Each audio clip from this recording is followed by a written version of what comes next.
Hi, and welcome to Beyond the Racing Line. Fan Frenzy is where we're at. We're at a special edition of Fan Frenzy, Tristan, because we are very, very lucky. It's a full house today, isn't it? It is a full house.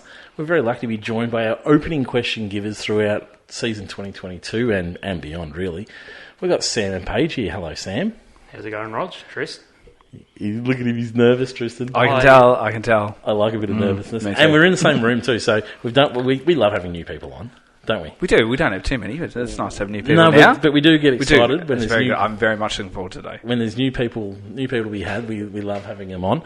And so we're all in the same room too. So when we've had new people on, we've been through screens, haven't we? We've had Chris from Dr. Auto Art. Yep, been on Zoom and... Yep, but... Did a Zoom today. This is way better. Hey? Did a Zoom today. Did you? I didn't realise how much I hated it and how much I don't miss it. Brings back old memories. I'm interested. Yeah. And we're also joined by Paige. Hello, Paige. Hello. How are you?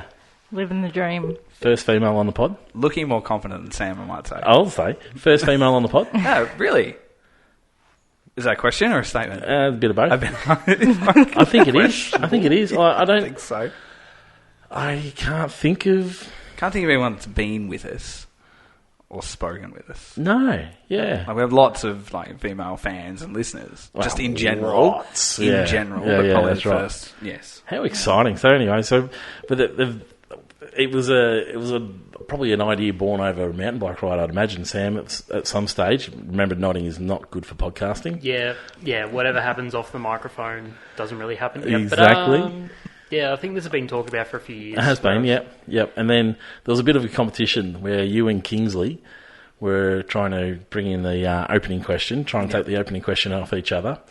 And then Paige came through with the goods and absolutely hit me up with about 10 at once and took over the reins. And then it was a battle between the both of you. The 2020 season where I asked, what are the two drivers you think of per team?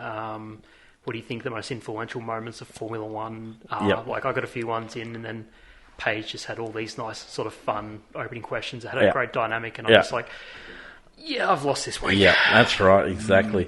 The one thing you'll realise here, Tristan, pretty quick is Sam's got an excellent memory, whereas we can't usually remember what happened last week.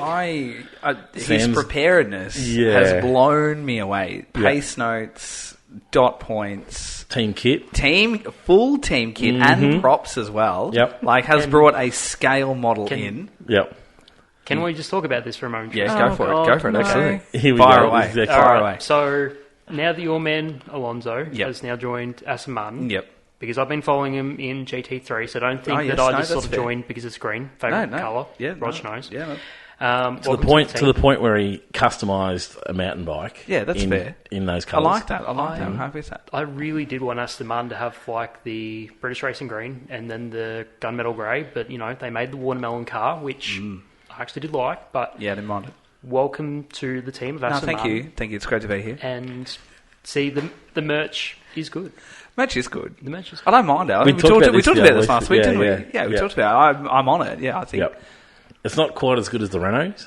It's the early Alonso near as Renaults. good as the early Alonso Renaults, which I don't think I'd struggle to get over my head these days. Plus, it's signed now, and I'm in the process of framing it. Embarrassingly signed. If I know upside down, I was just like, sign my shit right now. Listening to the pod last week, shuffled me out. You're right. Every bit of Alonso kit, like the Renault days, the Ferrari days, the McLaren days, Alpine, everything is just absolutely mint. It just seems to be the best form of every team's kit. I imagine there's some pink kit in there. Because of the BWT sponsorship. Yeah, the first two races last year. So that's a letdown in his career. I think so too. How is that a letdown? It's a blip. Pink belongs in Formula One. Oh, I forgot about this. I forgot that you were... The McLaren livery, for instance, from Singapore, where it had the orange, the grey, and then the pink because of their sponsorship with DCX. Did you like that or not? Yeah, I did like that. Exactly. Yeah, I still don't like the pink. I like differences, Pages, on cars, but pink doesn't belong. Even though your team is Pink Panther Racing. No, we just went with Panther Racing, thank you. Good call. So anyway, we full kit, totally respect the full kit, absolutely. And Paige is in and McLaren Paige is in jacket. sort of half kit. It's the gunmetal with a little bit of orange accents on the too. McLaren Like jacket. Well, I love it. I've actually got my McLaren Golf shirt Oh, underneath. there it But is. yes. Very cool. From the Monaco. There Very you good. go. Oh, Very I good. love I'm glad it's sort of the fluoro McLaren kit. You know, I want to say 9-10 days Yep. where it went over all pretty much high-vis vest work. Yep. Yeah, I'm glad it's Really not that. cyan I'm glad, yellow. yeah, not a fan of that. And just so you know, I'm wearing my Ricardo hat, which And- took about Yeah. 70 days to arrive and cost me $70. Outstanding. I'm wearing the same T-shirt I wore probably about 2 or 3 days ago. And it's heavily due for a wash. Heavily due for a wash. Holidays are a beautiful thing, my friend. And last bit of merch talk. Thank you, Chris from Dr. Auto Art, for sending through Paige's Christmas present, Oh. which I had to keep so far under the radar, and I swore to God if Chris announced on his Facebook page that he was sending it to me, I was just going to be done for. What'd you go with? The Lando where he's fist pumping on the podium from come on, not Magello, Monza. There we go. Is it up? Yep, hung up. Where? Across from the kitchen. I'm always so intrigued where these pieces go. I want a photo. Yeah. Took inspiration where you put your Daniel Ricciardo Yeah. helmet. It's just a space that ordinarily doesn't have anything. You just want to put something there so then you actually have attention to that wall, because otherwise it's just a wall. My Yep. wife is actively campaigning to have that removed at the moment. Wow, that's incredibly disappointing on her behalf. We're working on it. It's a work in progress. at the We're moment. here for you, man. I'm here for you. Yep. And anyway, so what we're going to be here for is we're going to be doing a fan frenzy, a special edition fan frenzy. We did send out the call for some questions, and we got some rippers in there. There's a little bit of, we're sort of hoping for a little bit of like beyond the moment questions, but there's lots of news in Formula One at the moment, Tristan. And lots of people are hitting us up for those ones, and you haven't seen most of them, which is generally the way it goes. Yep. But, Sam collects his pre-written notes. Exactly. Questions ready Yep. to go. Yep. But before we get into it, I think we need to get to know our opening question givers. All right, let's do that. So we're going to give them some of the questions that we had last week. What was your best race of the season last year, Sam? Going to say I was wrong, Roger. I know you love it when I say that. I was wrong. Silverstone.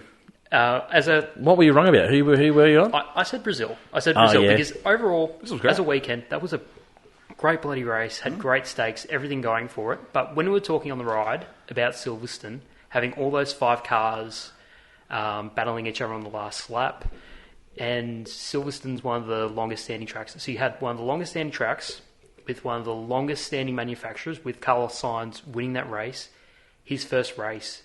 It's just one of those races where you think this is the pinnacle of F1. Like, moments everywhere. Absolutely. And it was, you end up with a great result because it was a first-time race winner, which we love. Exactly. Here we do, anyway. Yeah, so we love a first-time race winner, and we did have that race for the lead. So, yeah, ticked all the boxes on with you. It was a great moment, and as you know, that was mine. What was yours, Paige? Well, It's always hard going last because you feel like you can't say something someone else has said, but you can. Yeah, well, Does he she go stole my answer, so I'm going to do the opposite and go with Brazil. Oh, yeah. the just handsome because- man's win? Yeah, just because I'm going with the opposite of what he said. Yeah. Once again, first-time race winner, was it?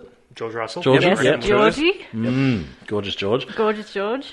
Fantastic. Yep, handsome man. I'm with you. Driver of the season last year? Driver of the season last. This is problematic because we did discuss this while riding last week, didn't we? And we had about 3 or 4 answers floating through, as Paige said. But I think, Paige, go through what your 3 were. You don't need 3. Driver of the season. No, just Because she yeah, said no, Russell. You don't I- get 3, and I'd say this to you. Because she You've got to said get off the Russell. fence. I No, have don't no worry. idea Orlando, what you're talking right. about. But Who's anyways, our driver of the season? the obvious answer, and there's only one correct answer, and that has to be Lando. Oh, here we Duh. go. Why? Because he's amazing and consistent. Oh, see, he was on my list. He was on my list, but for a different category. Yes. What was yours? Surely George. Yeah, I think we both Yeah, agreed on George, didn't we? George Yep. as well. He Absolutely. arrived. Yep. He got that 0-pod Mercedes working. Everything that has been promised in the Williams years, as we know, Sky News sort of ran that down our throat, but it was nice just to see him actually show up on the day, deliver. And aside from that incident in Silverstone, he was goddamn consistent. He could have so easily have crumbled in that moment too, couldn't he? And he didn't. And that's George. He's polished, isn't he? Adam Hughes will be cursing us at the moment, but Please hey, don't drive that's your all right. Beamer, Hello, mate.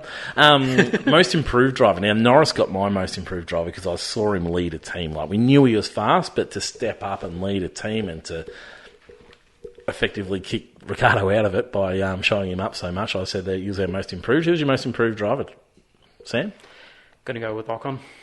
You stole my answer. You said it was Lando initially. No. Look at Tristan. No, we had Really? this discussion at Okay. home before we got here, and you stole that. You answer. can have the same answer. What's the reasons? Okay, my opinion actually flatters the main man Alonso. You think that he had that absolute barnstormer of qualifying in Australia. He was second in Canada. Like, Alonso was just this dominant force. But in the background, Ocon was keeping pace and was being consistent and improved to the end. Like, aside from Alonso blowing a few engines, being in a few mishaps, like the Austin incident where he was catapulted into the air, like, you think that in the background, Ocon was the most improved. We were looking at Alonso, but Ocon was improving in the background, most definitely. Did he improve on his year prior? Was he a better driver last year than he was 12 months before that? Above anybody else on the grid? Tristan's not happy. Yeah. Why are you not happy about this, Tristan? Because it's the wrong answer.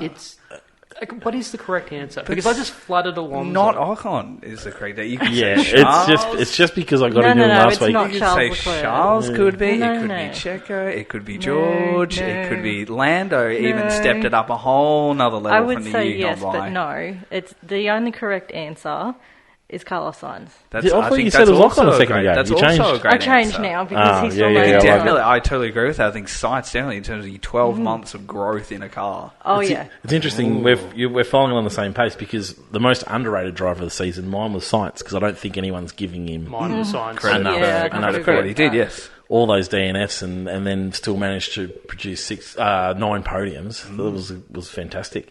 So who was your most underrated driver then, Paige? Let's not let him steal the thunder this time round. It's tricky, this one. Underrated. I reckon Gasly's like the absolute epitome of the underrated driver until this year. Yeah, Till this year, like he had the year where it disappeared. I would agree with But that. like since leaving Red Bull and then moving on, he's been so underrated. But it can't be him anymore, and probably he has been rated this year because he has had the move. So who's your underrated driver? I would have to say, Sainz. Still. Even with what he's achieved in the car, he still did not get the spotlight he deserved. Yeah, absolutely. It has to be Sainz. Like, we went through this when we were having the ride, and it was probably the question that you stumped me with the longest. Like, we went for another segment, went for a downhill, went for a climb. You said, have you got an answer for this? And I'm like, no, I'm still thinking. It's a very serious question. Because I was It's got to be so Sainz. fast. And as soon as you said Sainz, it's just that little light bulb that goes off, and it's just like, yep, he's just nailed it on the head. Did you know? I love a good stat. Here we go. And just to sort of... You had a segment on stats at one stage in this I podcast. did, and it Didn't got last very long. shafted. Not happy with that. Yeah. So in terms of science, to go back to what you're saying, Sam, about Ocon being the most improved driver of the year, Ocon scored 18 points more than 2021. Sainz scored close to 80 to 90 points more from 2021 to 2022. Can't So in argue with the numbers. terms of like the greatest growth, Okay. That's just highlights the point good. that it's not Ocon. all right. Hard stats.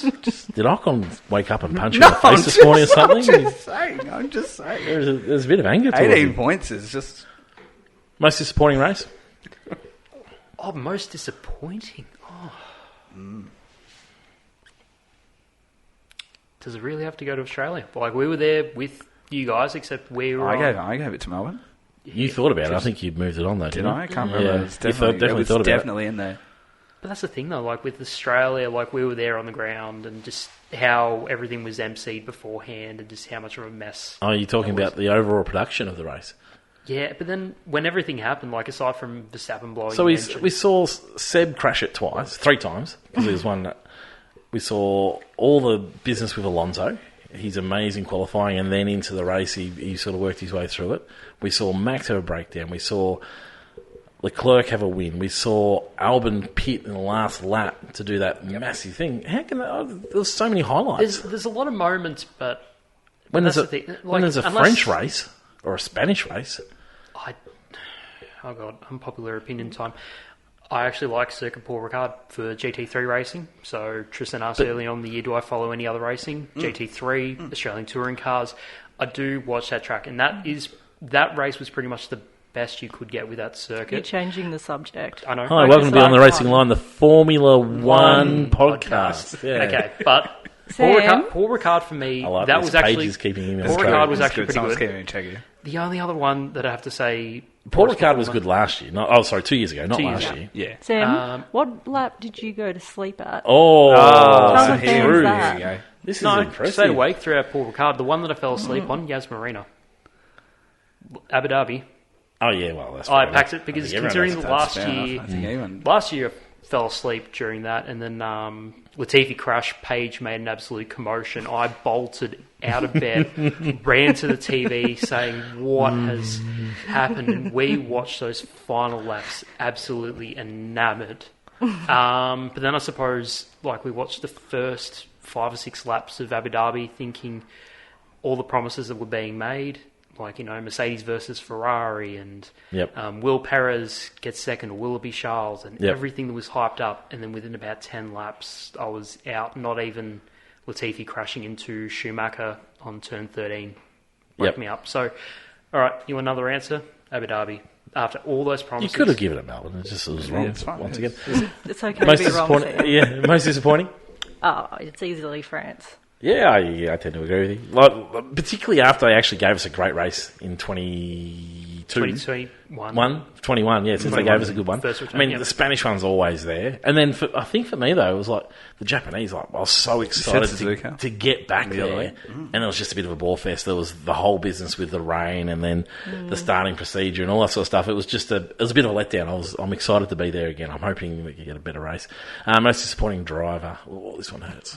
Well, it could hurt. It doesn't have to. Paige. Let's go with Paige first.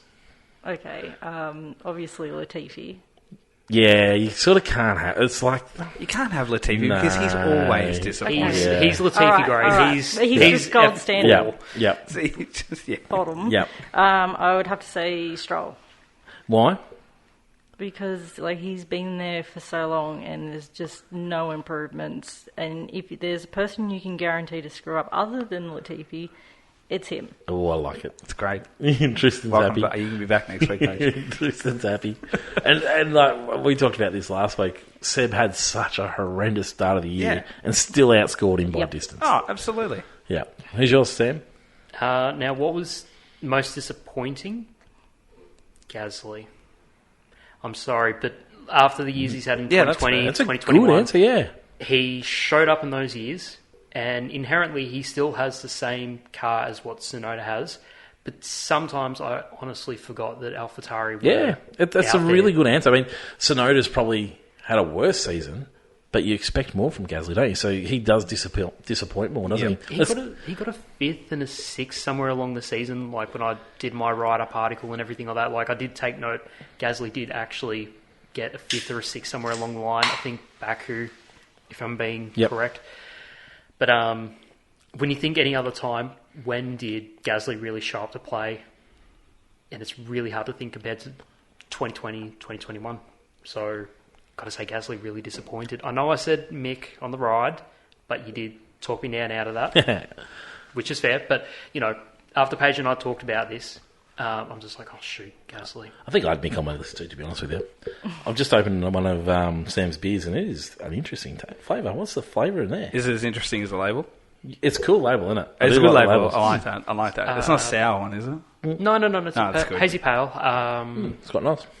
Bit of peachy, bit of passion fruit. Yeah, something in It's there. got a few Right, let's get kicking into the fan frenzies Let's do it. questions with Sam and Paige. We'll start at the top. Adam Hughes is our man. He's been around since nearly day one as well. He gives us a really hard time, and I think he really enjoys it, and we enjoy We that do too. too. Yep. He starts off, and it's a big one actually. Would like to hear your World Constructors Championship predictions, and it's not just like who's the winner or the top three. He's gone and given us full top 10. Yeah, I'll like give you- just in order. Yeah, I'll give you his. Yeah, Ferrari. I'm right with that. Ferrari's the winner of the championship. Constructors. Yeah, right. Red Bull, Alpine, Mercedes down in fourth. Very unlike Adam. Aston Martin in fifth. Alpha in sixth. MCL, McLaren in seventh. Big drop. He's a bit dirty on the Ricciardo situation, I think. Haas, in 8th, AlphaTauri in 9th, and Williams in 10th. Yep. And Max to win the 3rd championship to Charles and Carlos. Yep. Tristan? Okay, just... I'll try and help you remember who you haven't said yet. All right. Unless you got a list written. No, I'll work it out. Work it out as we go. All right, See, if he says that, and then he's going to forget one. And he's like, oh, no, they need to go up there. all right, so it'll be Red... Who's the winners? Red Bull number 1. Yep. Then it'll be Merc. Yep. Then it'll be Ferrari. Yep. Then it will be Alpine. Then it will be Aston. Ooh. Jeez. Then it'll be McLaren. Yep. Then it'll be AlphaTauri. Mm-hmm. AlphaTauri stepping back up. Then it'll be Alfa Romeo. Alfa Romeo, yep. Then it will be AlphaTauri. Yep. Then it will be Williams. Ooh. No, you've got to And mix then Haas. it'll be Haas. Ooh, Interesting. Okay. All right. good play. Not bad. Sam? Pre-written notes on the pace notes. I like it. All right. Mercedes, Red Bull, Ferrari, Mercedes, Red Bull, Ferrari, yep. 4th place, Aston Martin. Now they've got the new facilities, wind tunnel. Hopefully everything gels into gear. Being an optimist, probably wrong, Rog. 3 to 4 years to see say those 5 benefits. Yeah, well, we do say 5 years. Yeah. Yep. Anyway, Well, good. you've got Alonso behind the wheel now. Come on. That's a good point. Alpine, 6, McLaren. Just Oscar Piastri's got to grow. Mm-hmm. I'm going to give the dude credit. Not going to put pressure on him. Doesn't usually take time, but Yep. anyway. 7th, with Haas, Suck My Balls Racing because of Magnussen and Hulkenberg in that interview. 8th, Alfa Romeo. Feel like they're going to be left out in the ditch a bit because they're sort of halfway between Ferrari, halfway between Audi. Yep. 9th, AlphaTauri. Come on, guys, what are we doing? But you've got Nick de Vries now, so good Yep. luck. Yep. 10th, Williams. Logan Sargent, please just have a year that's not a Latifi. Had to be better than Latifi, surely. Just don't do a Latifi. Like, just don't be Latifi, great dude. Just, come on. I'm with you. Well, I wish I had a question on him. Rightio. What's your top 10? Just so you can keep track of what the names are. Just jumble them in any order. Well, I think it's going to be Red Bull first, Yep. then Ferrari, Yep. Mercedes, Mm-hmm. McLaren. Yep. 4th, okay. Might be a little bit biased, but yeah. Alpine. Yep. Then Alfa Romeo. Ooh, above Aston. I like it. Yep. Okay. Yep. Then Aston. Yep. Then Haas. Yep. Then AlphaTauri. Yep. Then Williams. Ooh. Williams last as well. Where are you going to put Williams just before you rattle your list off? Last. Really? But You don't think the last- inclusion of James Vowles? I think it's such we'll a we'll I think talk this about is this. the James Vowles question. We will talk yeah, about okay. this, but not next year. Right. Like, you think all the things he can have implications on? See, I know last year when we did this, but this year I pinned them as dead last. Yeah. But I think next year is the year that we start making gains out of it. And I gave you a hard time about that You too. did. Yeah, I was You like, did. no, they're on the way. They're I think there's a difference though. There's Williams coming last with 0 points, like in 2020, that sort of thing. Yep. There's Williams coming last with actual points on the board. Yep. I think that's going to be the difference. Are we going to see Williams show up, get points with Albon and potentially Logan Sargent? Or are we going to see a 0 pointer? We were really torn this year about whether they had a good season or not. I mean, obviously they didn't have a season that they liked, but was there improvement because everyone else improved around them? And I think there was improvement, just not what they wanted. I think that was the main issue. It's always a good episode when there's cans cracking in it. You can even, the sound's good in here. You can hear the It is- fizz going there in is the a- background yeah, too. it's really good. Rightio. Now, I actually think we're going to have a really close battle for the constructors next year. Yep. Ferrari, they've had a year close under their belt. I'm a little bit concerned about the change. Well, And with Frederick Vasseur. well, because they're not changing the things that they should be necessarily. Well, we haven't heard that necessarily. Maybe they're a little maybe bit close Fred shot. will change them. That's the thing. And So that's why we've got I'm Freddie. thinking strategy. I'm thinking Yep. like procedure. Yep.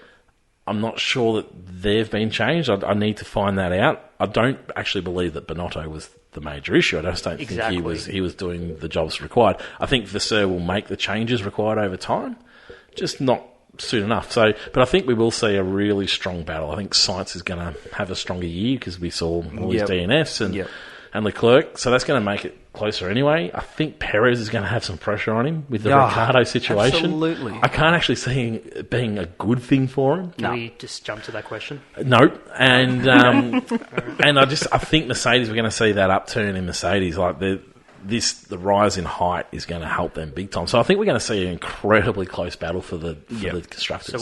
So what are we saying? So top three? Well, so top three, I think you're throwing net over them, and I'd say top three. I think I'm going to go Ferrari for the constructors. All right. Red Bull into Mercedes. But I think it'll be a matter of points. I think it'll be close. Then I think McLaren's going to get back up there. Ricciardo cost them so many points. I can't see Piastri having that same issue. Yep. Ricciardo has the issues with... I should probably mute that. Ricciardo has the issues with that car. Piastri doesn't necessarily have those issues. That's true. It'll be a little bit like Lando coming in fresh. He hasn't driven anything Yeah, else. that's so right. he'll be familiar We've with heard that it's a bit of a environment. diva, but I'm not sure he's going to have those same issues because he has sort of swapped between cars a lot more recent times. So, yeah, I think we'll see them step back up above Alpine and Aston Martin. I think we will see step up, and I think the Alonso move is going to be a good one. So that's sixth place. Yep. So I think those three are going to be really close. Then I'm a bit with, I think Sam said that Alfa Romeo is going to go down. Okay. I'm not convinced they're going to be developing the way they should be with their projection over the next couple of years. So I think we'll actually see AlphaTauri step back up a little bit. I think we'll see Haas step up a little bit and Alfa Romeo into Williams. I think the Williams will be the last, unfortunately. Alrighty. Because do we actually have Andrew Seidel being the CEO of everything? Like, is he actually sort of running the show, getting the people he wants to in positions where he wants, or is he on a bit of gardening leave? No, I don't believe there's gardening leave involved. I don't think so. No, Yeah. It's just a straight He's just a straight up reappointment. CEO. Yeah, absolutely. Yeah, but there's that doesn't necessarily translate into performance just yet. And they need That takes some time, and it's believed it's a very 2026 move, which is great foresight, great person to have in there. Yeah, you wonder a little bit, don't you? yet to announce their team principal as well. I think they're the only one of the 10 that hasn't announced their team principal. Yeah. So- assuming that they're going to go with that model. It could be a bit like Alpine sort of started with. The faceless man. Just, sort of no team principal. There you go. Yeah. So I mean, he's got the skills to be that team principal and CEO, I guess, at the same I time. can't sort of imagine learn there'd be into a that role. huge CEO role in the next 12 months, but he could certainly fill that void and do a little bit of team principal stuff and then step away. So even find a team principal so that he can then step into the CEO role. Yeah, I'm 100% with you. Paul Cook's got the next one. Hey guys, great to have you back chatting F1. We very much enjoyed it last week, Tristan. Absolutely. What are some of the very first things you'll be keeping an eye on at the start of this season? Sam, let's start with Paige on this one. All right. For some of the first things you're going to be keeping an eye on for the start of this season.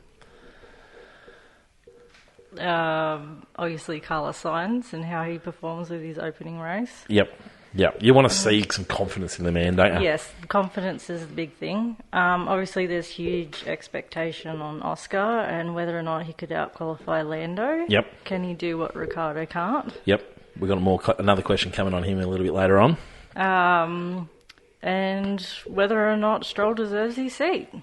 Oh, that's answered. I think We answered that one? we did so Maybe weekly, don't we? miracles could happen, but I don't think so. Hey, I'm interested to see the Alonso Stroll. Everyone talks about the two Frenchmen, but Alonso Stroll and Stroll is what I'm most interested in, because when he pantses him and he makes him look ridiculous, what's Dad going to say? And that's the thing I'm really interested in. And then you got Mike Crack just sort of being there, like Yep. throughout last year. Didn't really see him really get up and at it or really say anything over the radio. I think Mike Crack just sort of sits on the sidelines and just goes, yes, the car is still on track. Yeah. Yep, absolutely. What's yours? What are you going to keep an eye out for, Sam? Paige looks at the sportsman. I look for the tech because I'm a tech nerd. Yep. Will Mercedes continue with the zero pod, or do they go with a more traditional... What's your prediction? I think they're going to keep with the side pod for just one more year because they've got slightly more wind tunnel time. And so this will be the make or break. Like, this will be where, with the new technical regulations for the 2023, with the rear diffuser throat being thrown up a bit more, floor height and stiffness being brought up, I think they're going to try to shoot for the zero pod. is my hope. The thought that they're lifting heights should improve the porpoising issue with them, And which means they can potentially stick with it, and everyone else has to sort of compensate. they've got to be hindered as well at the same time, don't they? Because they don't necessarily have those issues as much anymore. So, I'm with you. The tech, and that's going to be key, isn't it? The Mercedes, which direction do they go in? And McLaren, if they go back to a push rod front, pull rod rear, which is the traditional design that the other 9 teams have, because they flipped the script last year, and is that the reason why they couldn't really tune the thing for Bahrain through to Ricardo? Ricardo. Yep.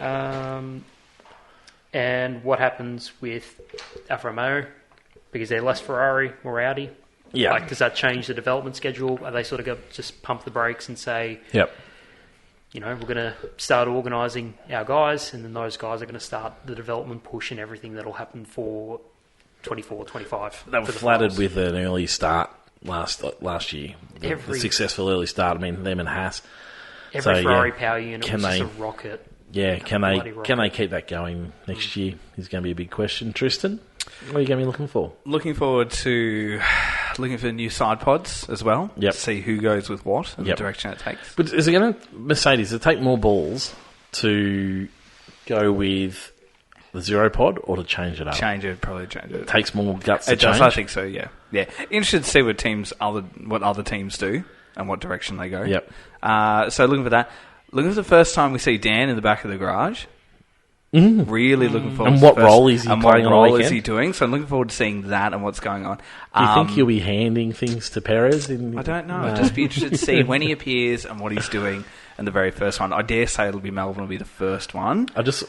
Imagine the games he's going to play. Yeah. Like he's already hypo, isn't he? Yeah. And so he's going to be like peering over things and I getting think back to places the George he shouldn't. days, standing in the back of the Merc garage. Yeah, while but George is Valtteri was in polished. his years. Ricardo just wants to play around. That's true. Yeah. So anyway, I'm looking forward to the first time we see Yep. there, and also Vegas will be the second last round, which kind of forgotten. So I'm looking forward to Vegas and see what that looks like and what's going to happen and how we're going to feel about it. Yep. For me, it's just team dynamics. Alonso, Stroll, Oscar and Lando. Yep. And then obviously the Frenchman. It's going to be interesting. And then the Ricardo, we back into Red Bull. I mean, it's an interesting one. We have got more Ricardo question coming, so we can talk more anyone about on it. Hulk Watch? And this also goes out to the audience as well. On Hulk Watch. Hulk Watch, he's back. Does Seb take the new position as the step-in man now? To get his, what is he looking for? 400, 300 races? Something like 300, that. I think. Yeah. I think Dragovic or... But so there's all these teams, like Red Bull's got a reserve driver, and so you'd have to think that Alpine would pick up Ricardo as well. Oh, not Alpine, AlphaTauri would pick up Ricardo as well. Surely, yep. We've got Mick with the Mercedes crew, so those teams are probably catered for by Mick. Williams, maybe McLaren. Yeah, yep. But you'd wonder, is Seb going to be the man for everyone else? Hopefully. Yeah, everyone's open for it. What's happening with Stoffel Van Dorn? Van Dorn's He there. pokes. Yeah, well, He's he just hangs around. But yeah, so I'll be interested. I think he might be the new Hulkenberg. Where You reckon? He can step in at the last moment if he needs to. No, I can't see that Yeah. at all. So and Paul's going to be watching for the Lando Oscar. I don't know if I said that or not, and the two Frenchmen. Yeah. Paul's got another question for us. What do you think? Who do you think will be the most improved team this season? Most improved team. Next season. Who's going to step it up? Who's going to step it up again? Yeah, I think probably Alpine are going to take that next step again, and maybe for them a step up will be a podium. They need one desperately. I think they can grab one. Yeah. I could see Gasly grabbing one. Yep. Yeah, so I think Alpine, I think they'll go that next level again, consistently, 4th, 5th, maybe even, just right up in there. Sam? Aston Martin, hopefully, praying. I'm an Essendon fan. Sometimes I pray that they're going to go up. I'm hoping the same thing with Aston Martin. That I'm not saying that they're going to go podium, like Tristan is ambitious with Alpine getting podiums. I'm just saying points, like more consistent points rather than Stroll sort of being like a middling 14th to 17th. He just picked his favourite team then, didn't he? He did. He did, Yeah. He did, yep. Yeah, he Paige? did. But that's what I'm hoping. Who do you think's going to be the most improved? Definitely not Aston Martin. Fair. I'm pretty sure that's where you go to ruin your career. No offense to Yeah, it could be. Tristan. Wow, when Could you're be. the great man. you I can mean, go as great wherever as you he like, is, can't I you? don't think, as long as there's that Stroll dynamic, nothing's going to happen. I think that the most improved team will be Haas. Oh, yeah, okay. Yes, yeah. Yeah, okay. It's Yeah, don't why mind we that. might need to be on Hogwatch. Don't mind Yeah, I mean, when you look at how Magnussen settled into that team, that. Yeah. those, yeah, absolutely. The thing about Magnussen is like he was glorified once again, like the other team, where it all happened at the start of the season for him, though, didn't it? And he sort of drifted off. So Then in the end with Brazil. Yep. yeah, it was like a one-off. Yeah, but yes, yeah, I'm with you. I'm with you. I'm hopeful as well. I just don't know that the material's going to be there for him. Yeah. Paul Cook's got one more, and this one was a direct message, and this one was supposed to come last week, but it's a little bit different. We're getting a little bit off the seriousness of Formula One here. Yep. I like it. I like it a lot. Basically, he was daydreaming about a new Netflix series in F1. So he doesn't have a name for it yet, but he wants it to be a spin-off of Drive to Survive. Instead of following drivers and races over 10 episodes, we get behind-the-scenes look at all the headquarters of the team factories. Obviously, there'll be a bunch of sensitive stuff, which we won't be able to see. Yeah. But could we see something about... Paul Cook wants MTV My Crib for the team headquarters. Pretty Like, much, yeah. Well, he wants to see what's going on, and since reading this, I've been listening to a few of the podcasts from a few of the publications, and one of the reporters in 2021 got to go to a team factory, and he said it was way more interesting than being at a race. And so to watch the process of a race weekend at a factory, I can't remember which factory he said he was at, but at a factory, he said it was just incredible. So imagine being at Milton Keynes for Red Bull or Maranello or McLaren at Woking, and all the teams now have these huge venues to go and check it out. I like it. Because It would be really fantastic. So he thinks it would be great TV to watch over a season, and you'd be able to see how seasons of the performance is shaped and improved, and what sorts of questions are being asked, and how far the factories gets into the strategy, because all the strategists are back at the factory. Yeah. Because it's just crunching numbers. Yep. The one thing is, he's a bit stumped for a name. So he's like, is it construct to the podium? Build to compete? What are your thoughts? Engineers of Glory? Engineers of Glory. Which I like the last one, to be honest with you. Yeah, I don't mind that one. So, what are your thoughts on that series? I like the series idea in terms of a name. Yeah. Couldn't give you a name right now. Maybe we'll work through it the episode and come back to it. But I think it's great. I think it's a great idea. It's like the Drive to Survive for Formula One fans. Yep. Like I haven't even watched last year's Drive to Survive, and I love Formula One. I can't be bothered with the business of what Netflix does to it sometimes. Yep. And I am getting to it. It's on my list of things to do. Have you started? Well, my kids are ruining things, but I have started, but I haven't got there to the end yet. Right. But yeah, so like, I do, and don't get me wrong, I do like Drive to Survive. Yep. I wasn't mentally prepared for it. I am now. I just need to get on with it. But this one, I think, like as a Formula One fan, it speaks to us big time. Sam, I think it'd be great. Thoughts on the series? Paul Cook's Team Cribs, great idea. What is it? Team Cribs. If Paul Team Cribs. Team Cribs. I like It's that. It's a I like Netflix it. sort of thing. Like they sort of give it that nice, edgy millennial vibe sort of thing. So I want this to be a BBC production. Thanks. Okay, that's why my idea is a cup of tea with Adrian Newey. So Adrian Newey goes through how he designed some of the best designs in Formula One. Like again, it's for the Formula One fans. Yep. Like when you think about his work with Williams, his work with the Red Bulls of recently, just like listening to the man and just having him sort of bring a bit of insight as to how aerodynamics work. Because it's not just as simple as fast car, go fast. Push down into road. Exactly. Yep. Like this man studied Colin Chapman, the great of Lotus, when he first came up with the ground effect. Yep. He's now made arguably the greatest ground effect car that we're currently seeing. And if it continues into 23, brilliant.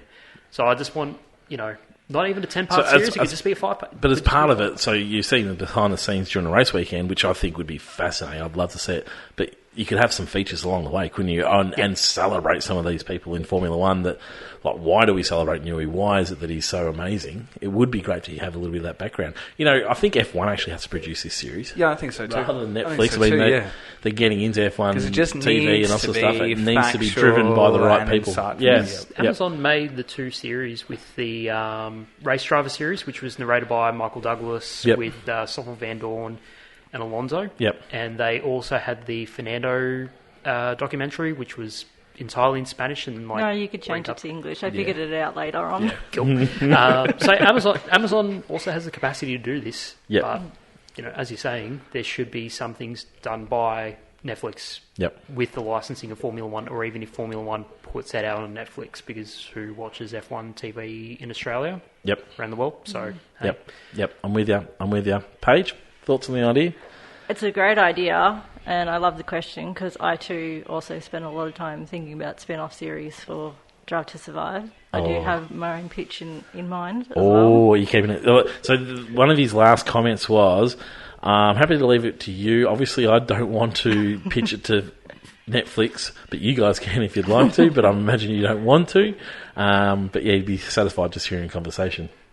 But give me a hint. Okay. I had one. I don't know if I ever put it on here, did I? I don't know. Okay, Yeah, so the thing that everyone loves about Drive to Survive is the drama. Yep. Let's face it. That's all it's about. Yep. None of it's factual or greatly exaggerated. Yep. And that's like the best part about it. Mm-hmm.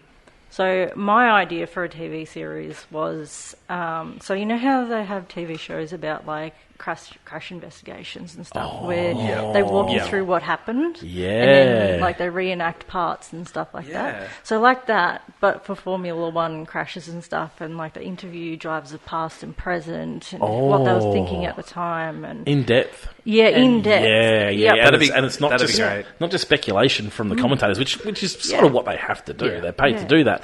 Oh, I like that. And you could even have historical, couldn't you? Yes. Well, also you could also have like perspective from like, you know, the first responders as well, and what were they thinking in the situation, you know, and there's a heap other that drivers.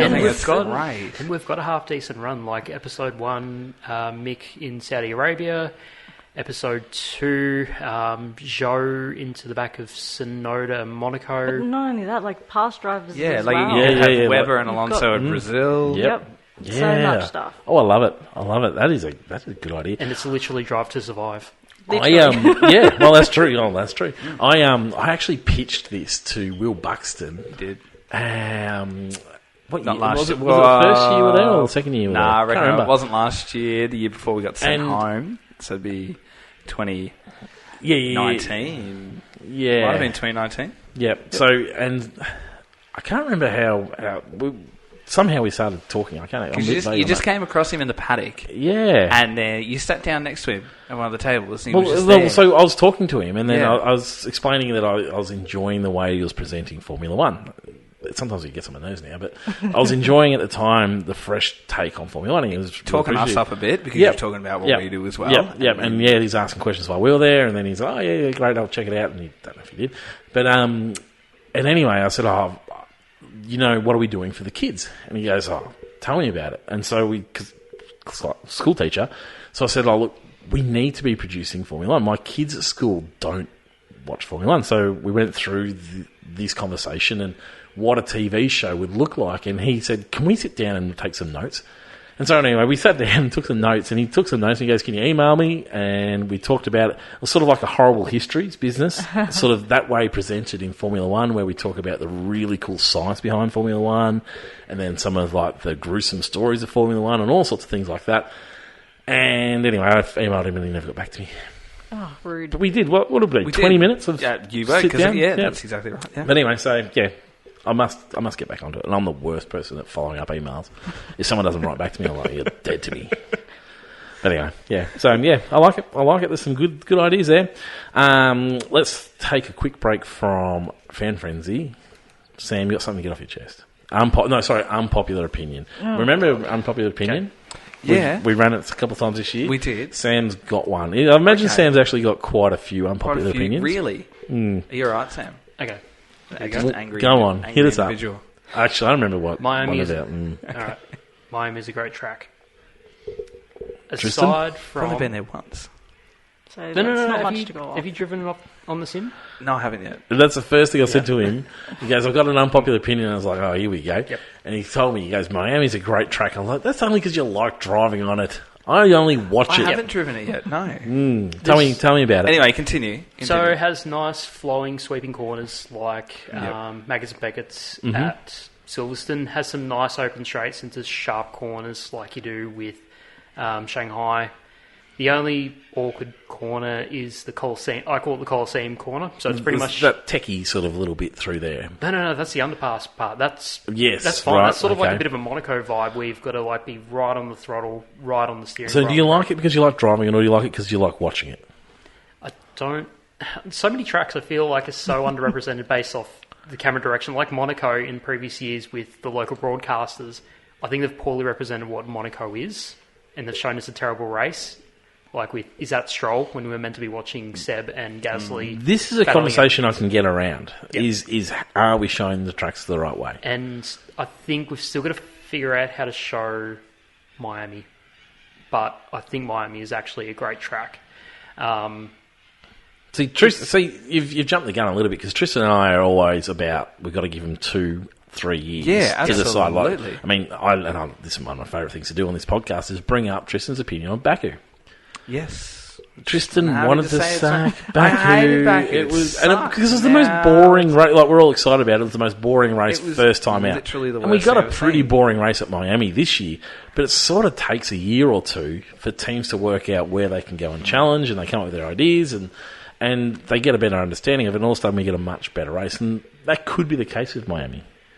I think I remember saying it looks fun to drive.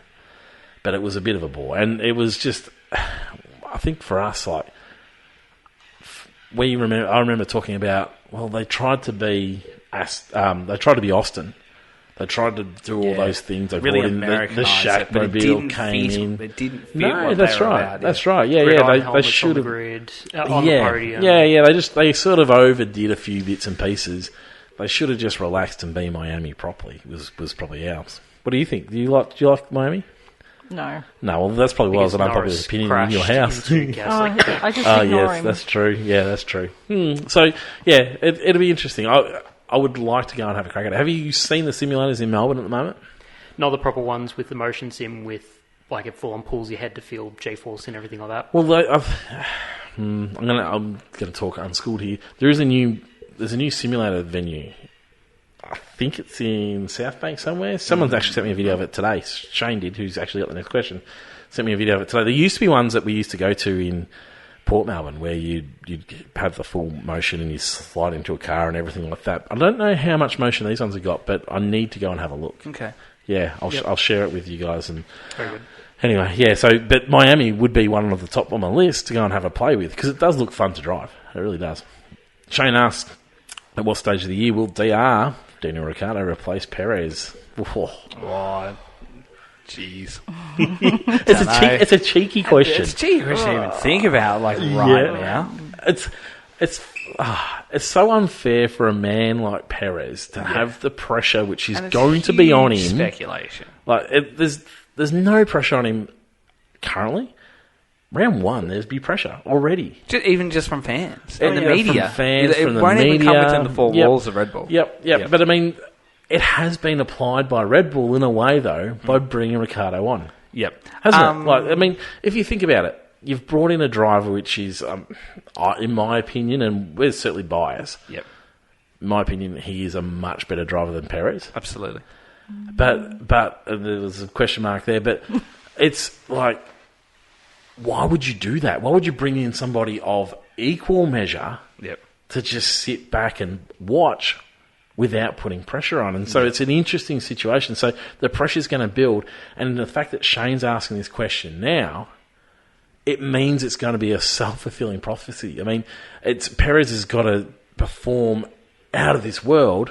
I mean, people didn't even think he had a good season last year. And he, finished third in the Constructors? Third in the Championship, yeah. In the Championship. And so, yeah, there is going to be that pressure building up. Yep. Anyway, will he get replaced, though? I don't know. You know what? Probably not. No. Probably not. Probably not. Exactly. Probably not. The fact that we're even saying probably about a Probably mid-season replacement about Perez. And look, if he did get replaced, it certainly wouldn't be mid-season. It'd be after season's gone or finished. You would think so. You would think so. Anyway, but the likelihood of it happening for me right now, literally answer that question is no. Yeah. Yep. Paige? No. Stop trying to make Ricciardo happen. It's not going to happen. No. If it's going to happen, it'll be at the end of the season after it's well and done. But there's just too much pressure on Perez. Like, how much better does he need? He could bloody win the championship and people will still go, oh, is he deserving of the C? He does. He deserves it. There's no one else that deserves that C better. So people just need to drop it. Simple. Should he have come second in the championship? No. Why not? He's in the best car. Is it a bit Is like... it the best car, though? Absolutely.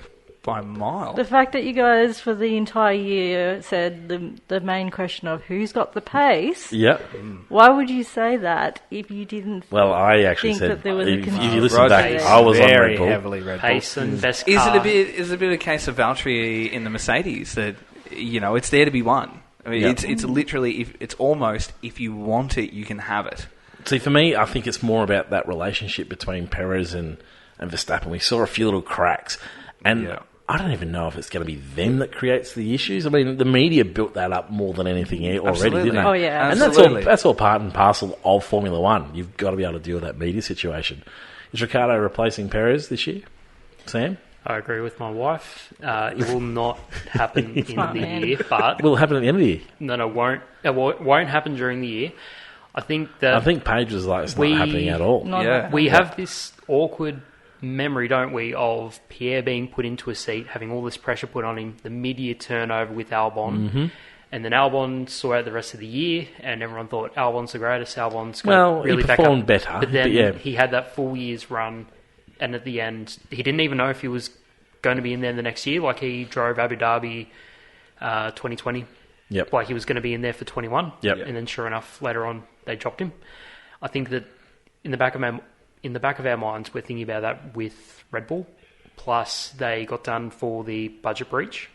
I think Red Bull don't want the bad publicity that would come with either prematurely putting in Ricciardo, prematurely dumping Perez, or any other ifs or buts about it. Like, they just want racing to be racing, and if a decision's going to be made, it's going to be a very well-defined decision.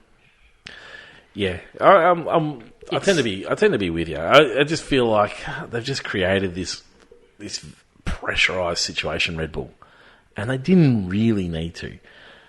I can understand the romanticism about Ricciardo coming back, and it excites me that he's involved in some way. But it is just loading pressure on Perez, who was having a pretty good season. He sort of dropped off towards the middle to the end. But then all of a sudden he sort of sparked up again, and we saw a little bit. And I've seen that he's come out and said that he can win a championship, and that's the sort of mentality he probably needs to go with. But yeah, he had when you think about Albon, you think about Gasly, he had a stellar season. Since Ricciardo, he's been the best there since Ricciardo. And not to mention the things that he had done for Max throughout the year as well, which cost him points. So yeah, it's a situation, but I can see that building up, that pressure from media and the pressure from the team and fans and all sorts of things. I can see that building up, and I don't think it's going to happen throughout the year, but I wouldn't be at all surprised if Ricciardo gets the drive next year, and I wouldn't be at all surprised if Perez actually sorts his own drive out with the knowledge that they're going to go with Ricciardo at some stage. And so I think we can sort of see a bit of a movement happening. It wouldn't surprise me. But you never know. And probably the other thing that they need to knuckle down is they need to decide whether it was a McLaren thing with Ricciardo or if it's Ricciardo. Like, they want to see him in the car first before they're going to go doing anything. They want to see that Ricciardo's still got it because his stock's kind of dropped. Yeah, well, that's right. Like, they need to go. Years. They need to go and find out. I mean, he performed well at Renault, but it wasn't like he tore the place apart. And he's too good to not be within a machine that is F1. Absolutely. Yeah. Like, if he was just left on the side of the curb, like with many other drivers before that, like I'm thinking Pascal Wehrlein, that sort of thing, when they were just sort of dumped on the curb, put into Formula E because who cares? he was too good to be done with that. But at the same time, he needed a home, and Red Bull might as well tuck him into the back pocket because they were going to have Liam Lawson as their reserve driver in case if Max Verstappen got the sniffle. Yep, absolutely. So yeah, it'll be an interesting situation to watch, I think, and I think it'll be really harsh on Perez. But mind you, let's not forget he didn't have a seat going into last year. Last year, 21. 21. Yeah, he didn't have a seat, and so it's not like he hasn't been thrown out already before. So there is something about him which is unemployable in terms of people didn't come rushing for him before he got that lifeline. That was literally a lifeline. And so it's not like he's an absolute must-have driver. And there's something there. Whereas Ricciardo brings everything to the package other than that unknown. We're not sure about, is he still got it? And that's the unknown. But he's got that markability more than what Perez will ever have with that team. Yeah. And that's another issue that can come into it. That's us as Australians, No. maybe our international audience. He's the biggest driver outside of Max and Lewis, and he hasn't won a race for a very long time. He is hugely popular in all sorts of areas through Formula One. Absolutely. Jason asks, what would a good year look like for Oscar Piastri? Tristan? What would a good year look like? I would dare say, I don't know. I think just, as silly as it sounds, a couple of points scored, to be quite honest. For me, there's no expectation, there's no pressure on him at all whatsoever. Do you think there's no pressure on him, particularly after the driver business around the merry-go-round, which teams you're going to be with? I'd tell you what, in a way, the year off has probably taken a little bit of that pressure off because he stepped into F3, won, stepped into F2, won. If he had gone straight into F1 in third season, people would have gone, hang on, this kid has got to perform because he's just won back-to-back championships in the first time since, I can't remember when. So how many points? So you're saying a couple. I mean, we're expecting more than that in McLaren. But that's what I'm saying. Like the expectation on him is now that he's had the year off, is so low. It's the dumping of Dan. It's the dumping or the leaving of Andreas. There's no expectation for me as a fan on Oscar at all. He could turn up and come last almost every week for all I care, and I would still be okay with his year. I don't think everyone else will be as No, but that's what I'm saying. I don't think that. I think just a couple of, if at worst, not that he's going to, because he would dare say be mid-pack possibly. Half of Lando's points? Half would be a phenomenal. And that's what I'm saying. He could have 2 points finish, and I still would see that as a really successful year. Sam? Agree with most of what Tristan said. So my hopeful is at least a point or two in Bahrain, like Zhou, Tsunoda and Albon had in their first debuts in Bahrain. Top 14 at least. So means that he's not 15th or lower. Yep. And he might have an on-track incident or two, but he doesn't have an absolute rookie Muppet mistake like Schumacher and Latifi did, where they just made these massive mistakes, wrecks the car, no fault of their own. Mazepin, yep. As long as he just has this cruisy year where he's top 14, maybe gets a cheeky point or two in Bahrain or Saudi, and just smooth sail, get into the groove of F1 like Zhou did, because Zhou's just rated. He's not underrated, he's not overrated. Zhou did what he had to. That was it. I just want one of those years for him. Yeah, for me, these are the drivers that he beats. So okay. when we're looking at the list, this is who I think he beats. This. I like this. So he beats Sargent. He'll beat Stroll. Yep. He'll beat Tsunoda. Yep. He'll beat Zhou. He will... and I think there's a high chance that he'll beat Magnussen Hulk. Albon? No. What? Whoa! I don't think so. I don't think so. And I don't think he beats De Vries either. Oh, stats, wow. man, dropping it. So, but the rest, yes. Hang on. Where'd you have those teams in that Williams rundown? Second last, but I think Albon will do quite well. Anyway, I think just those drivers, you line them up, you go, he should, and that's probably the expectation on him too. He should beat Logan Sargent. He should beat Tsunoda. He should beat Zhou. And so he's 16th at the moment. Yeah, and then I think that's probably with a bit of luck he probably beats Hulk, to be honest. 17th. Yep, and maybe K-Mag. Paige? 16th. Yeah, definitely getting into the points, maybe even out-qualifying Lando once, Yeah, maybe? maybe once or twice. in a with ra- the luck. in Did a that rare- hurt to say that? Yeah. Did, but, if I could change for anybody, it'll be Oscar. Oh, really? There'll be some Yeah. tracks like Valtteri in Russia. There'll be tracks That that suit him. are just Absolutely. him and are not Lando. So yeah, I agree with you. Yep. There's a slight tip-off. Did you guys look at the 2023 regulations about the 2 qualifying sessions that are going to be different? No. Tell me more. Is this the tyre thing? This is the tyre thing. Oh, that I took. yeah. Right. So Yep. for listeners that are unaware, for 2023 there will be 2 race weekends where during qualifying, Q1 will be all run on hard tyres. Can't switch. Yeah. They're on hard tyres. Q2, you're on mediums. I think this still need to be signed off, though, didn't it? Still needs to be signed Yep. off, but it is in the works. So they've Yep. got to decide the 2 tracks. So they haven't said which 2 yet, Yeah. but it is in the works. It is confirmed in the regulations.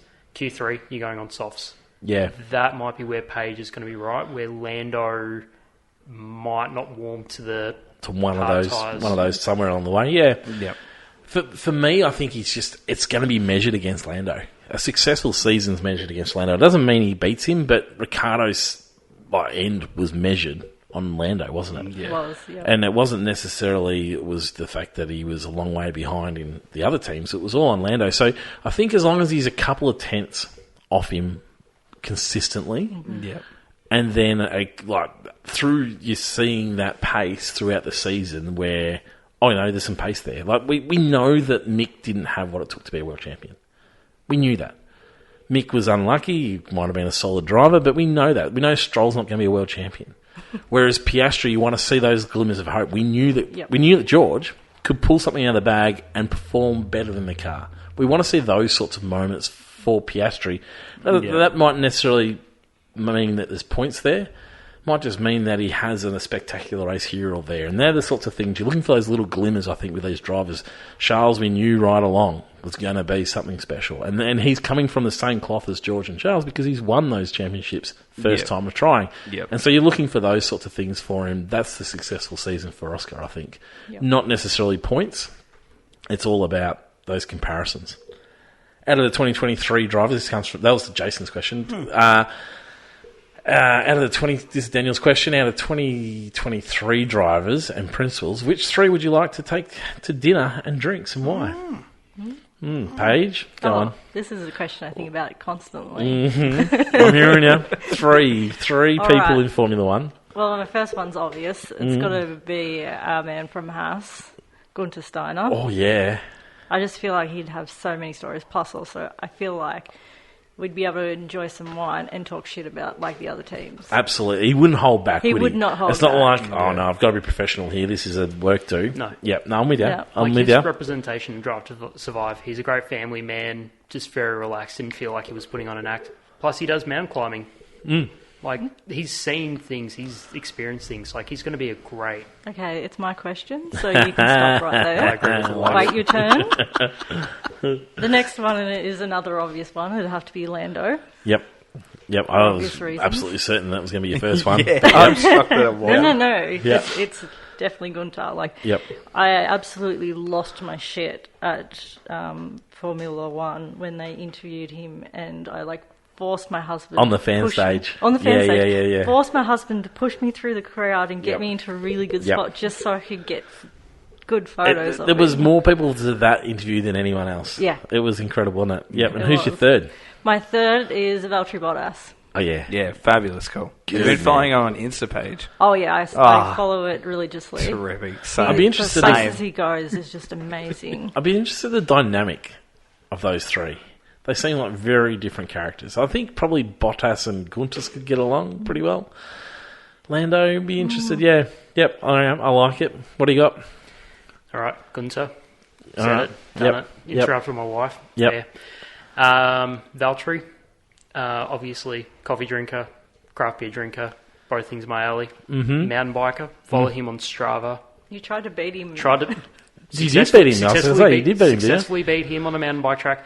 Valtteri, This is a if he man somehow, who is like millions of dollars in the red if he does happen to crash the mountain bike. But yes, continue. And So we've got Bottas with Gunther, and who's the last? Carlos Sainz.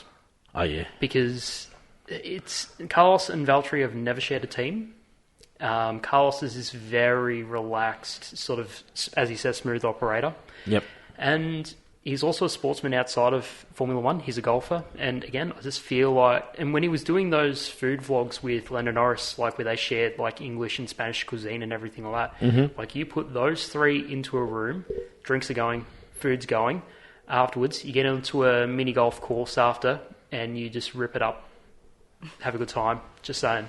Yep. Like I'm going dinner, drinks, and we're going mini golfing afterwards. Yep. All right. Well, not bad. I'm going to go Valtteri. Absolutely Valtteri, 100%. I'm also going to say Lewis. Oh, yeah. Because why not? Yeah, and like not many people get the opportunity. That's exactly right. And I think even the dynamic of both of them together would be terrific as well. Yep, you might get Lewis to open up a bit with absolutely. friendly face. I think it'd be good. And look, without sounding stale, I'll park Alonso.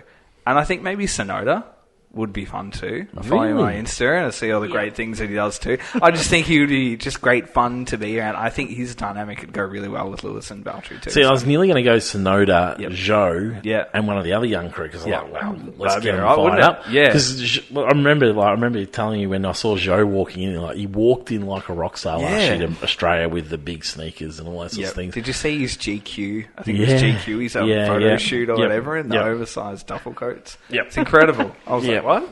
Anyway. No, I'm going Alonso. Yeah. I mean, if anyone's got stories, it's Alonso. Oh, of course it is.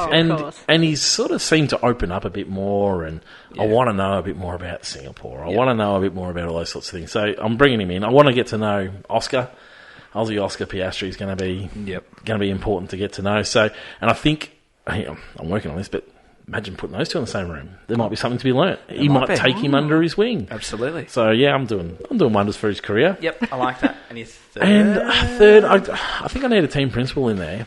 And I think, I reckon I'll end up with Toto Wolff. And just because I think he seems like a warm character. I think we'd have a good time. Yep. Horner would be interesting enough because I think he'd be prickly enough to get some fun out of. I think so. But, we'll get Toto in. I'm interested. I want to. He seems like a really sound character. I want to sort of, when he talks business, he's really level-headed and all that sort of thing. I want to know his perspective on a few things. So, I think we'd get a bit more honesty out of the privacy too. I like it. Top 3 drivers on the grid. This is a social media question. This is yesterday's. Yes, social media question. Who are your top 3 drivers, Sam? Currently, it's not favourites, just top 3. Exactly. Hamilton, Verstappen, Alonso. Hamilton, Verstappen, Alonso. Not in any particular order, just hammering it down the line, mate. I think you nailed it. Well done. Yep. It's the most correct thing you said this tonight. I'm going to agree. That's a compliment from him. I'm going to agree. Hamilton, Max, and Alonso. Yep. Yeah, Charles is pushing it, isn't he? But he's not. He is, absolutely. Not quite there. If there was a fourth, Charles would be in there. Yeah, he's getting there. But there's not. No, there's not. And that is really important. Tristan? That's why I couldn't agree more. It has to be those two. In order. Ooh. Oh, jeez. Oh, I didn't think about the order. I'm going to find it or not. All right. Currently. In current order, current form order, yeah. If you, let's put it this: who are you employing? If you've got a team, who are you employing? First, probably. You got all the money in the world. Yeah, it has to be Lewis first. Lewis comes in first. Lewis comes first, and then Max comes second, and then Fernando comes third. What was your order? Yep, agree with Tristan. Yeah, I'm Max, Lewis, Alonso. I think Max is level his own at the moment. Plus, you get a few more years out of Max. You've essentially. But if I want to win next year's championship, I'm employing Max. He's at the top of his game. I mean, he is solid at the moment. Yep. Paige? Can't argue with it. I don't like Max, but number 1, Max. Then I would say Lewis. Yep. And then after that, I'm going to switch things up and say Sainz. Ooh, I like that. Interesting. I like that. Adam tells us Max, Charles, and Alonso. So Charles in there. Who would have thought Adam missed any of the? How far off is George from this list at the moment? He's probably under. If you had 5, you'd put George 5th. Yeah. Agreed. But again, don't. That's very agreeable. 3. Shane tells us it's Charles, Max, and Lando, and soon to be Oscar. You reckon Shane's on the Oscar bandwagon yet, or what? Jesus. Maybe Shane will be filling Jay's Dan for a win beyond the bets this year.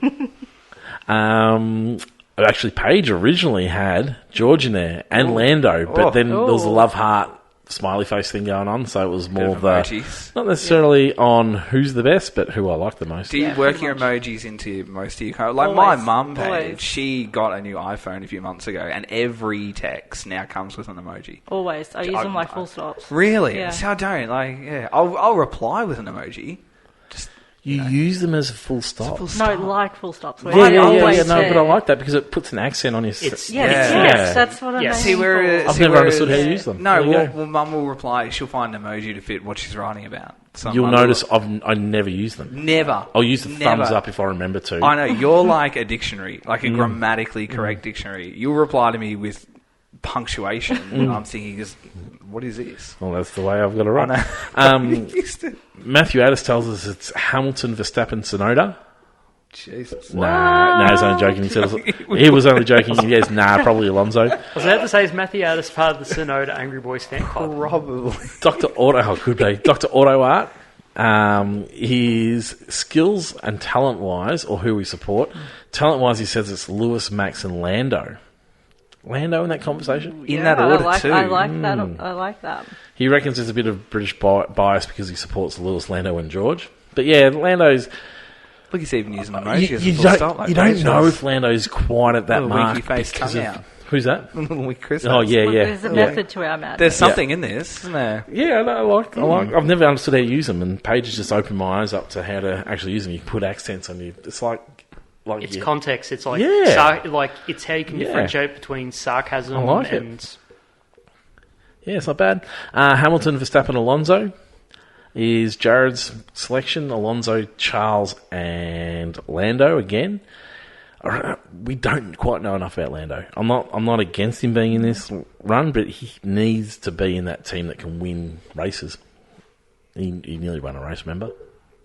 I do. Paul Cook says it's Lewis, Max, and George is number 3, and I think that's all the ones I've got. Did we go through everyone? I think that's everyone. Next question. This one comes from James. How do you think Red Bull will be affected by the 10% less aerodynamics testing this year? Start with you, Tristan. I said sort of towards the back end of that whole saga that I didn't think it was going to affect them hugely because they had such a big distance between themselves now. Now at the end of the season, Ferrari and Mercedes. However, I feel now with the new height regulations and the tyre compounds coming in that it's probably going to start having a little bit more effect than what it did. Yeah. So with those two elements added on top, yes, Yep. I think it is. A good team like Red Bull can... They will get around it too. They said, they said tyres are going to cost you half a second anyway, so you're going to have to go and find a half a second to negate that too. Yep. Sam? Going to agree with Tristan, but I'm going to add one more bit onto it. Yep. If we remember back to 2019, when Ferrari got caught with their fuel pump flow regulation. They never got caught with anything. Oh, sorry, they didn't get caught with anything. Don't get him started, but Sam. After that, when they had that performance drop, that one little tweak... You mean that massive performance drop for that one season that was never announced? Yes, sorry, continue. Continue. So, that one major thing, whatever you want to call it, Rog, that then cascaded into all these performance deficits and everything like that. If by increasing the rear diffuser throat height, by changing the stiffness of the floor, the tyres, everything that goes into these 23 regulations, by having that 10% less on top of them finishing first, so therefore they've got the least out of everyone. So you're looking down the barrel of if there is a major shake-up with what they're doing with the regulations, we've got a problem. Like, it's going to be this cascade, and maybe we drop from first to second in constructors, but you're not seeing them in fourth. No. We're seeing them third upwards. Yep. But when you want to be the top, when you want to be the king, like, maybe that's going to be it. Paige? I don't think it's going to affect them. I think they'll find their way around it. They're the Mercedes of a couple of years ago at the moment, aren't they? They're just such a well-polished, they work together so well, they get the most out of everyone. There's a few things, though, that needs to be... I mean, let's remember that they were always going to be at 70% anyway. So if the way it works is time in the tunnel and time in the CFD, they were 70% of 7th place, which is a funny thing to sort of try and work out, and it goes up in 5% increments. So they're already down 5% on Ferrari as it is, and they're down 10% on Mercedes. And so that part was going to kick in. Now they've lost some extra time, but they're down nearly 50% on Williams.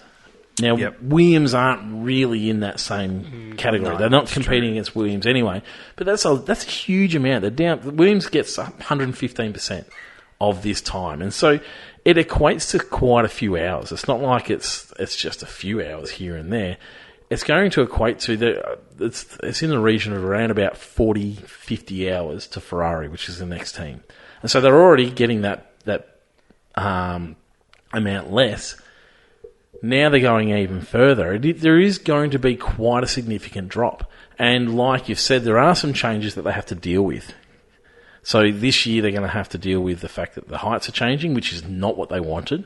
They were pushing very hard against that because they believed they had it all under control, which they really did. 3 teams that opposed it initially. Yeah. And so there is that element to it. It's probably not going to necessarily... I mean, like you said, if they can't nail it to start with, they're in some trouble because they're going to have to go and do some developing. If they're fine, if they start the season sort of where they're at this year, we just see them stop developing. I mean, they stopped developing by about mid-year anyway. I think Belgium was sort of when they stopped developing this year anyway. If it's a tight battle, though, like we saw in 21, where they were developing all the way through to the end, that's where we see it. So we might actually see the drop-off mid-season towards the end of the season if the other teams are in that hunt, and so I think it'll be bigger than what's suggested, and I think it's a combination of a range of different things. Where Mercedes are getting 80% of that time, they're getting 63%, and so that's a big difference with a big team that would beat them last year. 2 years ago. It is a big difference, and so I think it will affect them. I think there'll be effects there. Yep, that's fair. And next year, it's going to obviously affect, like, they're going to start, but they probably can't start quite as strong into next year's team and next year's car as quickly as what they wanted. Be interesting. Scott, how will James Vowles' relationship with Mercedes? So we haven't actually done the news on this one, Tristan, because this one dropped after it. James Vowles has gone from head of strategy at Mercedes to team principal. Absolutely. At Williams. Thoughts on that one? Let's start with quick news before we get the question. I think it's a terrific appointment by Williams. Mm-hmm. Terrific appointment. And I think he will bring just a plethora of knowledge and skill, and his apprentice sort of time with Mercedes and inverted commas will help him immensely to hit the ground running. Yep. Absolutely. It's... he hasn't come from where you look at past principals that maybe have come from a lesser role within Formula One, or might have had a role outside of Formula One, and they've got to get to know the environment and the landscape. I think he's come from the top team, title winning teams, and he's just... I really think he's going to have an immediate impact, and he's going to push them up the grid really quickly. Yep, really, really quickly. Yep, absolutely. Paige, thoughts? What are you pointing to me for? Yes, he's putting you in it. He's got to unpack. I was like, I don't know who this is. And then Sam's like, no, you do. And I was like, yeah. Valtteri, James. He's in a way, but in a way, he's like, you hear his voice and you're like, oh, yeah, I definitely know him. That's how I worked out who he was because of the voice. Yeah. And then I was like, okay, yeah, I think he'll do really good for the team. But then I also thought, when he speaks over the team radio and stuff, like... And if the other teams can hear him, would that cause like PTSD for Bottas? That's so true. Like no, I don't think the other teams can hear him. Can they? No, I don't know. But yeah, I just thought about that as a funny joke. Yeah. But he's definitely they got very lucky getting him, and how they got him, I don't know. It's a savvy move, isn't it? Yep. When you think about probably all the people that are available. They've gone and got someone who isn't available, and and they've gone and found someone who knows the team well enough to replicate and to bring mass changes to Williams. They've gone and got somebody who, let's not forget, like there's going to be a loss to Mercedes here. Like Absolutely. Mercedes are a great team, Yep. and they've probably needed to promote people within the team. Vowles so it's is it like works the for them. Ross Brawn era. It does, Ferrari. It's just, But he's it'll part work of for them in their a last few way years' where they can dynamics. promote people. So Yes. they haven't had the chance to promote people because people have been so settled that it's such a great team. Yep, exactly. But it's going to work for them in that aspect. But it's going to take some time at the same time Absolutely. to come to grips with how that works. And I think to grab him, because there's no gardener's leave or anything like No, that that's attached right. to James, it's just Yep. you get him and you go, and I Yep. think that's a fantastic move. Yep. And obviously Doralton Capital have headhunted him Yep. hugely. Yeah, that's right. And I think it's a fantastic appointment. Sam, thoughts on it? Agree with everything you guys have said because he's a bit of a tactical plant. Mm. When you consider that ever since Doralton Capital took over, and at one stage we were thinking that Oscar Piastri was going to go to them. Part of Oscar's deal with going to Williams was that he was going to bring an Alpine power unit with him, therefore be a customer to Alpine, therefore start to get a sister team going for Alpine. I think this is just sort of reeling Williams back in to be the sister team of Mercedes, because otherwise Mercedes only supply to competition, like really strict competition. McLaren with their power units, with Aston Martin with their power units, as much as you guys say they're not a threat, but hey, who knows in a few years down the track. Well, we were saying that we expect them to be a threat. Yep. We just haven't quite seen it We're yet. not, But yeah. But Yep. in a few years, because so you need James Vowles in that team to sort of keep it as a sister Mercedes. It wouldn't be team. the worst thing in the world for Williams to be a sister team Exactly. to Mercedes. I mean, he came out and said that he's not going to be a smaller Mercedes team, but that wouldn't be the worst thing that happens in the world, would it? And we talk about the original question before we got here was Scott was asking how will James Vowles' relationship with Mercedes affect his new job? How do you think that's like his understanding and work with Mercedes? How's that going to affect his new job?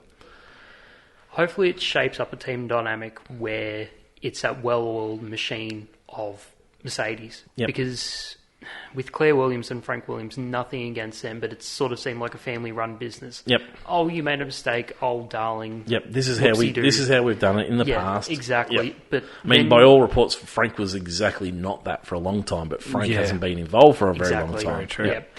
So then you got Jos Capitao, who was the head of Doralton Capital Investment, so therefore he had quite a businessman, sort of that guy that strides and tries to bring up the team, but maybe he doesn't know how to gear a team to get it going. I think he was brought out of retirement to go and do that job. Yes, So he did work with VW. yeah, so it's a bit of a tricky one. It's not like Yep. he's been in Formula One for his whole life. That's exactly and right. He has been in Formula One, but Yep.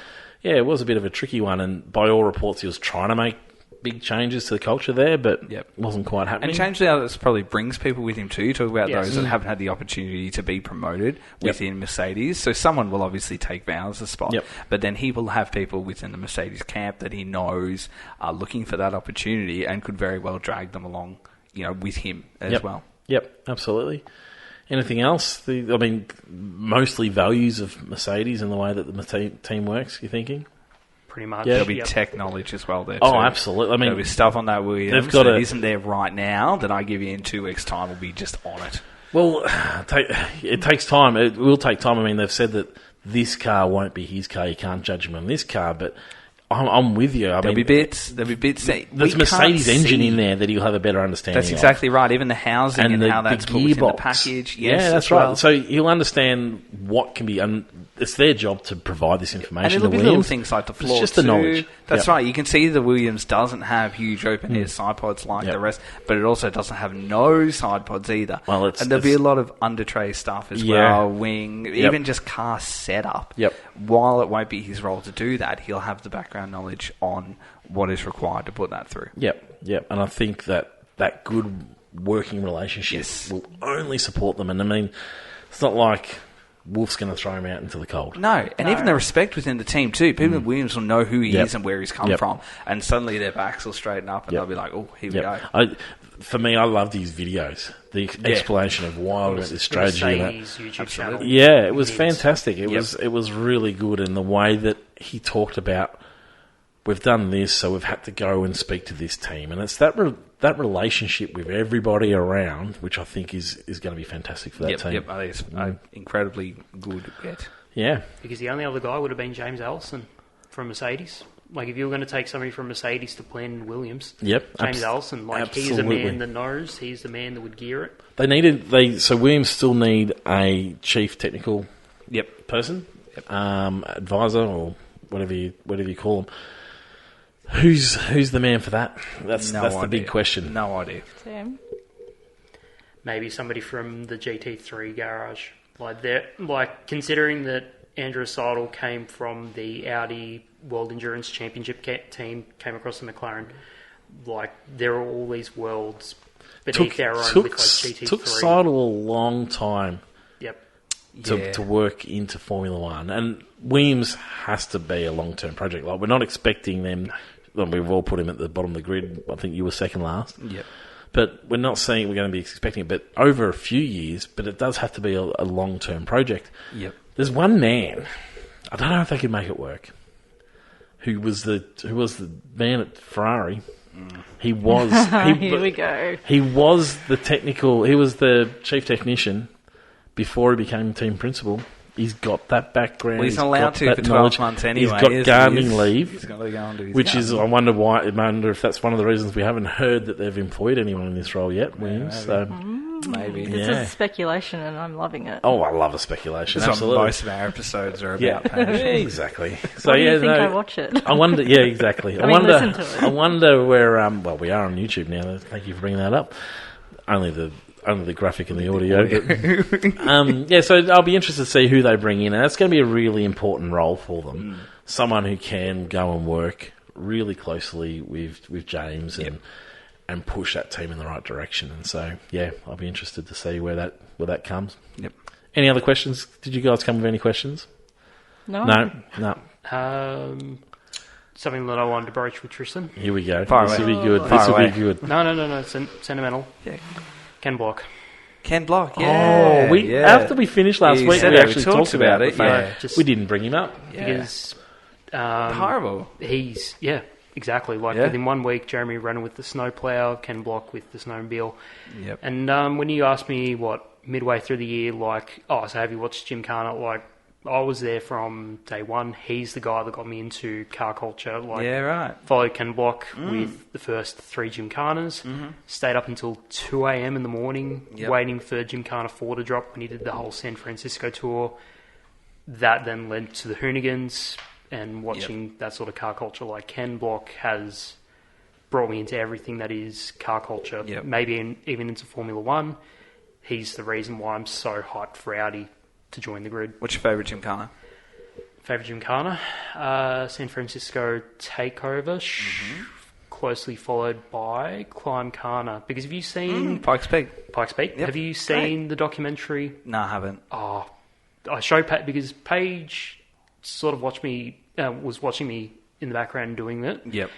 And I think she sort of tuned in on the second episode when they started filming Gymkhana 10. Yeah. So that's when they had the 5 cars in 5 different locations and everything. And she loved how dedicated Brian Scotto, Ken Block, and the rest of the Hoonigan team are to filming these masterpieces. Yep. Definitely worth the watch. Not just YouTube. Like, you'd argue that this is stuff that you could put onto an IMAX screen and just Absolutely. let it rip. I totally agree with you too. Yeah. And great answers to your favourite Gymkhanas as well.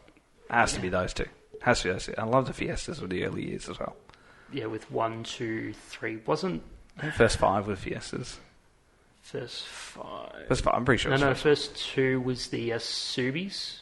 Oh, that's right. That's The when first it one was was the part of black, the, yes. Subaru, Black Subaru, yep. Yeah, the classic. And then it was like somewhere around Gymkhana 3 where he did the Hollywood takeover. Yeah, I didn't like Hollywood one. No, that was just like, here's a big banked corner, let's see if we can drift it. It just sort of felt like kids playing with Hot Wheels cars thinking that things look cool. But definitely San Fran, definitely Pikes Peak. San Fran, San Fran, Pikes Peak. Yep. Great. You like Pikes Peak? I think I've seen it. I just don't know the. And unfortunately, we didn't get Gymkhana 9, which was the Australian episode. But apparently, the Australian government shut down a lot of the filming, so we never. There was Gymkhana 8, and then we immediately jumped to Gymkhana 10, which was Of course, nanny state. Jeepers. There you go. Do you also enjoy it? Oh, yeah. I was started off watching, what are they called? Hoonigan. And I was like, oh, okay. But then they also have like this really adorable dog that's in it, and I love it. So then I started watching the dog. Don Pieri. He had this ability to, it wasn't just like, it was absurd. Everything he was doing was absurd, but you could relate to him as well. Yeah. And that was the thing about him is he was very relatable and being absurd at the same time, and it was just incredible what he could do. And yeah, when you see people speak the way they did about him, absolutely, he must have been an incredible guy. Absolutely incredible. Yep. No, absolutely. Good. Speaking of things watched, have you continued along with Road to Le Mans? I told you I was starting it. At season 1. I finished season 4. Now, I said to you in text a couple of days ago that I'd see it. I'm not doing any more than that, but I've finished it, and it's unreal. So going back to the start, and I'm going to go for it. Because I haven't seen the result, and I think it's great. So if you guys haven't seen Road to Le Mans with Michael Fassbender and Porsche... Currently on the watch list is It's Always Sunny in Philadelphia. No, scrap it off. Road to Le Mans is now on. Tell me more about It's Always Sunny in Philadelphia. I have heard about this one. Danny DeVito, Charlie Day, Robert McCall. What's it on? Disney Plus, because Paige and her twin sister... It's on what? Disney Plus. Oh, Disney Plus, right. Sorry. I thought you said DC Plus. I'm like, well, I haven't even heard of that one. Yeah, because Paige and her sister were watching another sporting series, Welcome to Wrexham, with... Oh, the best. Yep. Yes. So good. Yep. So the other guy that owns the team, Rob, he's in it. It's his show. Oh, right. Because what's the other show he's in? He's in something else, which I was watching. I was like, there's Rob from Wrexham. I was like, oh, no, actually, he's from this first, but yeah. Yeah, right. Yeah, there you go. Have you watched Welcome to Wrexham? No, I haven't. It's quite good. It's good? Yeah, it is quite good. I'll put it on the watch list. It's a bit of a Drive to Survive, but for a British football team. Like, you know, the very early Drive to Survive when it was like Haas and Williams cutting their teeth to actually survive? Yep. That bit like football. that. Less serious. Way less serious, So I'm not a massive soccer fan at all. Yeah, you don't know that. Much soccer involved. Not much soccer good, involved. because I can't get around soccer. It's more about Americans trying to work things out. Good. Yep. All right, and they sort of they take themselves seriously, but not too seriously. And and Rob has this thing about not being as handsome as Ryan Reynolds, which is always There's fun. There's just banter between them. It's all right, I look forward to it. I'll put it on there. Yep. Anyway, that's a long fan frenzy. This is not what fan frenzy's about. That's great. But I very much enjoyed it. Thank you very much for joining us. Thank you for inviting us. Is there one question we can go with? What's that? For the listeners as well. Well, we're going to leaving question. A departing question. Departing question. Okay. This goes out to Jordan, Chris over in Britain, everyone else, whoever you are in Uruguay. Uruguay. The sprint tracks we should have had for 23. Are we happy with what we have for 23? Have they announced whether this year? Yeah. Azerbaijan, Qatar, Austria... Not Australia. No, I was shattered. I do remember seeing it now. But, consider all listeners currently listening in their cars, in their BMWs, hopefully not crashing into anything because of George Russell. Where do you think the 6 races should have been? Are we answering this one? Are we answering that? Probably should have been in the bin, to be quite honest, because I hate sprints. So I couldn't care less where they are, to be quite honest. But you spent your whole year... Yeah, I know, but I hate them. And I hate them. I'm not changing my mind. I didn't mind the last one, but I couldn't care less where the sprint And you said that about the one before that and the one before that. Do you know how many times I've thought about the sprint? Like, how many times I got in the morning, been like, wow, 2023, can't wait for the sprint. Not at all. So answer your question, I couldn't care less for that, because I hate them. Zero. Yeah, well, Australia, I would like it to be in Australia. Brazil worked. I thought Brazil worked. I don't want it to be in Australia because qualifying's good. Yeah, but you still... we get to get... I'll explain the process to me. But we get to go in. I'm thinking of myself here. We get to go and do things. You go... Qualifying still happens, remember? It's on the Friday. I know, but I hate it. So Australia, because I want to see it. I think it's a great product. Brazil, I thought it worked well there. America, I'll be down with it in America. America's one of the 6 this year. Yep. Oh, you know what? I think Los Angeles is going to be not Los Angeles. Where we're going, Vegas. I think it's going to be a horrendous racetrack. I think it's going to be cool for other reasons, but the actual race is going to be horrendous, so we may as well put one there. I hope it's the race of the season now. No one knows. Back. Yep. Where else would I put it? Azerbaijan and Austria. Austria works well. Okay. I don't see Azerbaijan's got that long straight, and I can't see it working on that because it just sorts the whole field out. That's straight. And you only have like 7 to 15 Yeah. laps at best. Yeah, so no, I'm not down with that one. Silverstone worked beautifully the first year we did it. Yep. What's your answers? Australia. Not going to say Miami. Silverstone. So I think it would work at Miami, okay? Yeah, just to give it something a bit different. Yeah, I think it'd work. Plus, give it another run at race pace. Yeah. Yep. Silverstone agree. Austria agree. I think it can improve a crummy track. I think it has got that ability to improve a crummy track. What about Yas Marina? Nothing's happening in Yas Marina. Yep, even Spain. Well, I think it could even improve Spain because you get that you get the ability for something to happen within that little race, which has to sort itself out again later on in the race. So, yeah, Paige, any extras? No, I'm good. I didn't know we were doing closing questions. No, Otherwise, well, I would have had one. Cool. This might be a very treacherous car ride home for Sam. Oh, yeah. I haven't hit Paige on, let her know this is happening Friday. That's right. That's right. She asked for the questions up front, actually, Sam, wow. and I delivered. This is why our two lovely on the hubs aren't here. We don't worry about this, do we? And they have I no don't interest think they in want what to we be do. here in the first place at all. Yeah, that's right. Very good. Well, thank you very much for joining us. Thanks for all our listeners for the wonderful questions. Don't know what our next show is going to be. We're going to get creative. Oh, just make it up as we go. It's pre-season. Like we said, hit us up with any suggestions for any episodes that you quiz. like We to said hear. a quiz last week, didn't we? I said a quiz last week. Yeah, Sam's been actually keen for a quiz Good. along the way. Okay, we'll work something out. And yeah, there'll be some news along the way as well that we'll have to discuss. I've actually just noticed that there's a bit of a structure, management structure reshuffle happening It's at the unlike moment. news to be announced after we Very- finish an episode. But it's a very doesn't happen every single week without fail. Very uninteresting news, this one. Management structures sounds a whole riveting. But anyway, Really? thanks very much for listening, and we'll catch you all soon. Goodbye now.